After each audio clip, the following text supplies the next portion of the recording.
دنیا کی زندگی میں ایمان کے ان درجوں پر فائز ہونے کے لیے جہاں اللہ انسان کا مقصود بھی ہو، مطلوب بھی ہو اور معبود بھی ہو، اللہ انسان کی پیاس بھی ہو، اس کی پکار بھی ہو، اس کا سکون بھی ہو اور اس کا اطمینان بھی ہو، اللہ تعالیٰ نے انسان کو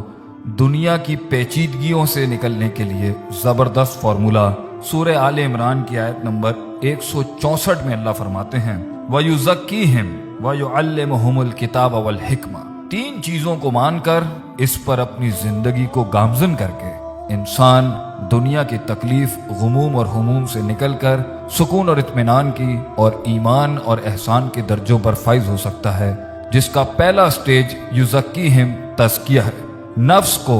ہر اس عیب سے پاک کرنے کا اس سلسلے کا نام ہے جس میں انسان تکبر، حسد، صغر الہمہ، کمزوری، ڈپریشن، بزدلی، قائری کا شکار ہو جاتا ہے، لوگوں کو اپنا الہ بنا لیتا ہے اور دنیا کے پیچھے ہی لگ کے اس کی عبادت میں گامزن ہو جاتا ہے۔ وہ سمجھتا ہے لوگوں اور مال سے ہی اس کی زندگی کامل بھی ہوگی اور اس کا دلی سکون اس تکمیل تک پہنچ جائے گا جس کی تلاش کے لیے وہ اس دنیا میں بھیجا گیا تھا۔ اس پروسیس کو، اس پروسیجر کو تزکیۃ النفس کہتے ہیں، نفس کو پاک کرنا، اور یہاں پر اپنے دل کے اندر اللہ کی یاد کو، اس سے امید کو، اس سے محبت کو، اس سے رجا،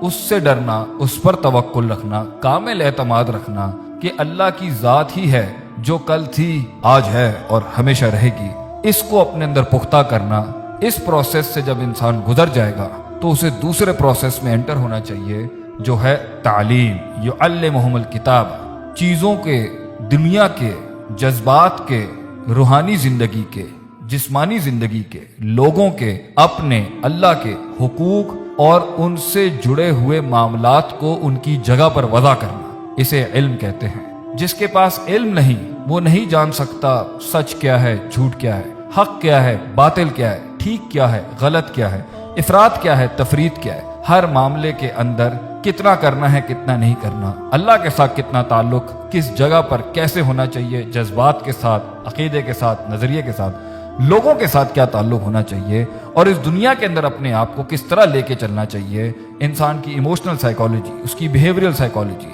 اس کی محبت، اس کا پرسیپشن، ہر چیز کے بارے میں کیا ہونا چاہیے۔ اگر 4 کرنا ہے تو 5 بھی ٹھیک نہیں اور 3 بھی ٹھیک نہیں۔ وضع الشیء علی موضعہ، چیزوں کو اس کی جگہ پر رکھنا، یہ ہے علم، اور قرآن اور حدیث کے علاوہ یہ سٹینڈرڈ اور یہ ایکولیبریم کوئی نہیں دے سکتا۔ تو اس لیے ہمیں کتاب و سنت کو سیکھنا پڑے گا، پہلے اپنی نفس کی اندر کی ان غلاظتوں کو صاف کرنے کے لیے، تاکہ ہم اللہ کی راہ میں اللہ کے ساتھ جڑ جائیں، اس سے ہمارا سکون جڑ جائے، اس سے ہمارا اطمینان جڑ جائے۔ پھر ہم وہ علم سیکھیں جس سے ہم لوگوں کی ویلیوز جان سکیں، ہم اللہ کے حقوق جان سکیں، اس کی ویلیو جان سکیں اور اپنے جسم کی ویلیو جان سکیں اور اپنے جذبات کی ویلیوز جان سکیں اور اس دنیا کی ویلیوز جان سکیں۔ اور تیسرا پروسیس اس دنیا میں اپنے آپ کو کامل کرنے کے لیے، ایمان کے اس درجے کو احسان بنانے کے لیے ہے حکمہ، اپنے علم کو استعمال کیسے کرنا ہے، لوگوں کو اپنی بات کی طرف کیسے بلانا ہے، کیسے اپنے علم کو منوانا ہے، کیسے چیزوں کو کرنا ہے، کس طریقے سے اس دین کے رستے کے اندر لوگوں کو اس پروسیس پر گامزن کرنا ہے،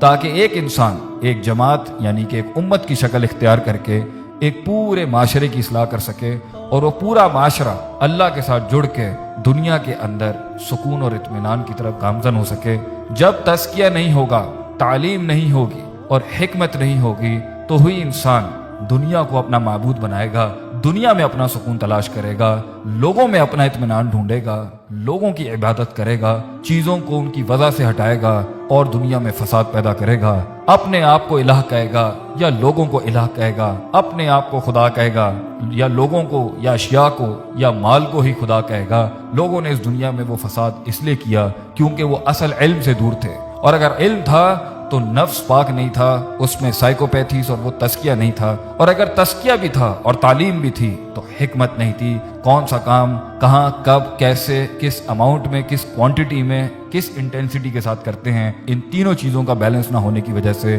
انسان بحیثیت ایک امت، انسان بحیثیت ایک جماعت، انسان بحیثیت ایک فرد سکون اور اطمینان اس نیچرل بیلنس سے دور ہو گیا۔ اللہ تعالی ہمیں اپنی زندگی میں اللہ کی دی ہوئی ان تعلیمات پر عمل کرنے کی توفیق عطا فرمائے، تاکہ ہم خود کو اور اس دنیا کو سکون کا اور اللہ کے ساتھ اطمینان کا ایک گھر بنا سکیں۔